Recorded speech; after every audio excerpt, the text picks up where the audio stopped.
Alors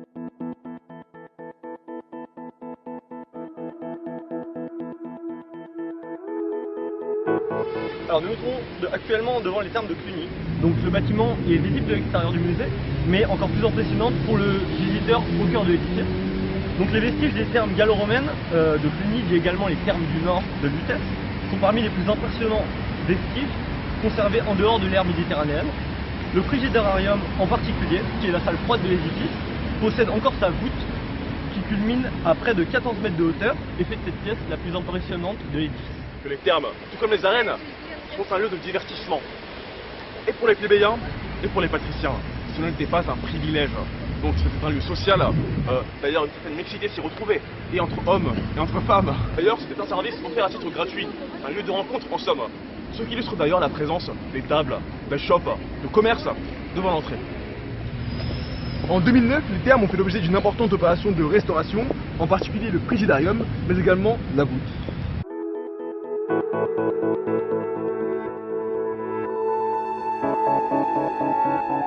Les structures conservées sur le site du musée sont une partie du vaste ensemble formé autrefois par ces thermes qui occupaient un îlot complet du quadrillage urbain antique. Celui-ci formait un rectangle approximatif de 11,5 mètres de long et 90 mètres de large entre l'actuel boulevard Saint-Germain au nord, la rue des Écoles au sud, le boulevard Saint-Michel à l'ouest et la rue Saint-Jacques à l'est. De ce complexe thermal nous sont parvenus des éléments significatifs. La palestre, une sorte de gymnase avec son mur à arcade notamment, le caldarium, la salle chaude, le frigidarium, la salle froide, le cœur de l'édifice. Tout aussi important étaient les sous-sols creusés dans la pente. L'ensemble de ces vestiges permet d'entrevoir le fonctionnement de bains publics antiques, les techniques de construction et de chauffe employées, mais également l'aspect monumental de tels édifices de loisirs qui constituaient, associés aux autres constructions publiques, comme le théâtre et l'amphithéâtre, la marque de l'architecture urbaine romaine dans tout l'Empire. Le frigidarium apparaît aujourd'hui nu, le décor des murs et de la voûte ayant presque complètement disparu, à l'exception notable de 2 consoles sculptées encore visibles sur le mur nord. L'ornement des murs pouvait être composé d'un revêtement de plaques de marbre, de stuc ou de peinture dont la voûte conserve d'infimes traces. Les structures dépouillées permettent d'observer la technique de construction mise en œuvre. Les murs présentent une alternance d'assises, de petits moellons calcaires et d'arras, de briques horizontales formant un appareil dit opus vitatum mixtum, par référence aux bandes superposées et au mélange des matériaux. Par endroits, les constructeurs ont eu recours à la brique exclusivement, comme dans l'arc qui marque l'ouverture de la natio, c'est-à-dire bassin d'eau froide. La voûte du frigidarium est également maçonnée. Elle est recouverte d'enduits successifs qui ont bénéficié d'une importante campagne de restauration achevée en 2009. Sur une arête de la voûte, d'ailleurs, on peut observer des traces de pigments bleus, seul indice préservé du décor peint utilisé dans cette salle. Enfin, le sol antique est en partie conservé. Il est fait en béton romain, un mélange de pierre et de mortier de chaux, qui était probablement recouvert de dalles de pierre ou de mosaïques, tel le fragment représentant un petit héros chevauchant un dauphin découvert à proximité des thermes en 1856.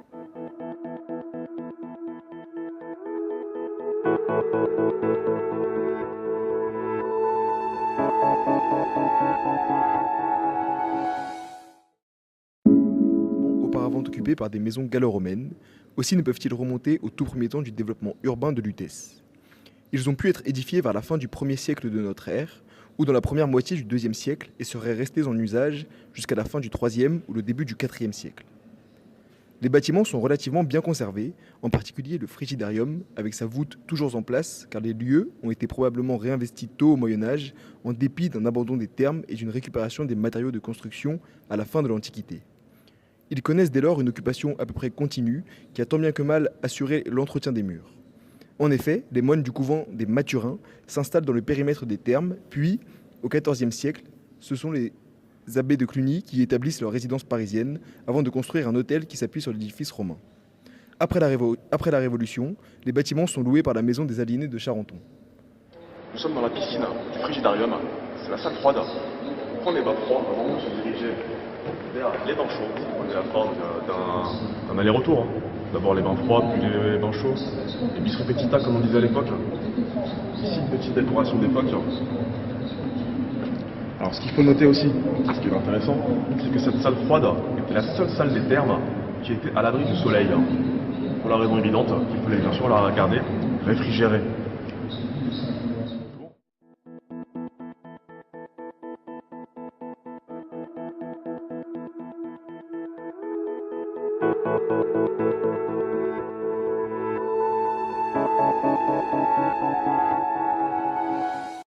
On a ici un exemple des conduits d'eau. Ce qu'il faut savoir, c'est que l'eau venait directement d'un aqueduc d'Arcueil et les eaux usées allaient d'ailleurs se déverser dans la Seine. Évidemment, un endroit important au 1er et 2e siècle après Jésus-Christ, mais ce n'était pas le seul.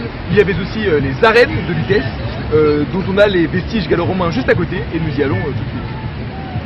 C'est bon, voilà, nous y sommes aux arènes de Lutèce, un des derniers vestiges gallo-romains qu'on trouve ici à Paris et qui ont été construites à la fin du 1er siècle.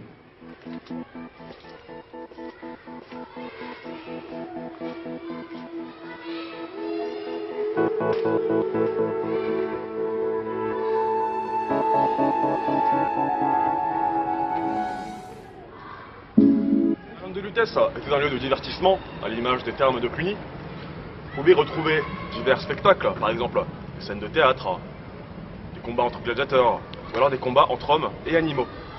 Le divertissement au peuple s'inscrit dans la volonté de la puissance publique de se rendre populaire auprès du peuple. Et cela s'illustre notamment par l'adage « Anam et circenses », littéralement du pain et des jeux de cirque. Cela implique l'idée que, du moment que le peuple dispose de ces deux éléments, à savoir du pain et des divertissements, il ne se soulèvera pas contre la puissance. Se compose essentiellement d'une arène ou cavea creusée dans le sol, complètement entourée d'un puissant mur de podium que surmontaient les parapets ou baltes, le tout atteignant une hauteur de 2,50 m. Dans le podium lui-même, sous les premiers gradins, étaient aménagés 5 réduits, dont 3 sont probablement des carcérès, cages à animaux qu'on peut voir sur ce plan-là, s'ouvrant directement sur les pistes. Le passage central des grands vomitoires dessert les premiers gradins. Des escaliers latéraux accèdent au reste.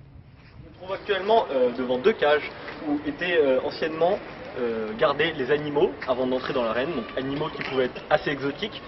C'était notamment des lions, des tigres, etc. Derrière moi, l'arène où se déroulaient notamment les combats. Et juste ici, signe de la coexistence entre le divertissement, d'une part le théâtre, d'autre part les arènes. Justement, précisément, ici se trouve la scène de théâtre. Donc, nous avons les vestiges ici de ce qu'on appelait autrefois les niches. Qu'est-ce que sont les niches? C'était un moyen, si vous voulez, de se faire entendre par les comédiens ou les dramaturges, puisque les gradins sont assez loin, comme on peut le voir. Il y a au moins une quinzaine de mètres qui séparent les gradins de la scène. Donc les niches, c'est un moyen de faire résonner la voix. Comment ça se passe ces niches? On peut bien imaginer que ces niches étaient en réalité bien plus hautes, et surtout étaient de manière concave. Le principe était de déclamer ces répliques face à ces niches, donc dos au gradin, et de manière à ce que justement le son de la voix puisse résonner contre la niche, et puis in fine arriver aux oreilles de nos spectateurs. D'une part, l'ouïe, d'autre part, la vue. Il fallait que les comédiens et dramaturges puissent être vus par les spectateurs. Alors, cela implique que la représentation ait toujours lieu l'après-midi, là où le soleil puisse faire son apparition. Aujourd'hui, le temps n'est pas dans notre faveur, mais c'est à ce moment-là, en plein jour, que les représentations avaient lieu. Petit détail intéressant, c'est qu'il faut imaginer au-dessus de la scène un toit, et sur ce toit la statue de l'empereur. Et donc, petite anecdote croustillante, c'est que étant donné que les Romains étaient, on sous-entendait qu'ils étaient plutôt avares, radins, et bien quand on changeait d'empereur, on ne changeait pas la statue dans son état, c'était la tête.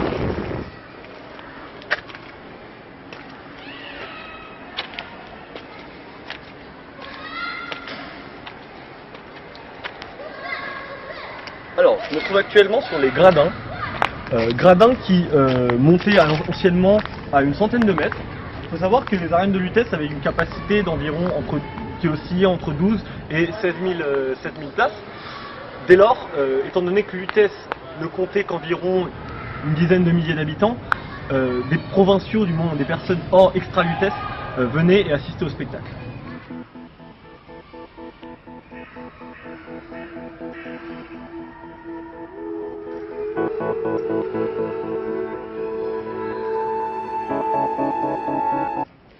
La fin du IIIe siècle signe la date de la première destruction de Lutèce à la suite des invasions barbares, et par conséquent aussi celle des arènes. Les pierres de taille serviront alors à la construction des fondations de l'enceinte de la cité, où la population s'était réfugiée pour échapper aux assaillants. Délaissé, l'ancien amphithéâtre devient peu à peu un lieu de sépulture. Après la construction de l'enceinte de Philippe Auguste, nous remblaya ce qui restait des ruines de l'édifice, qui furent oubliées des mémoires. Le terrain continua cependant à s'appeler les arènes. Ce passé mythique et mystérieux, résistant assez malgré tout au temps.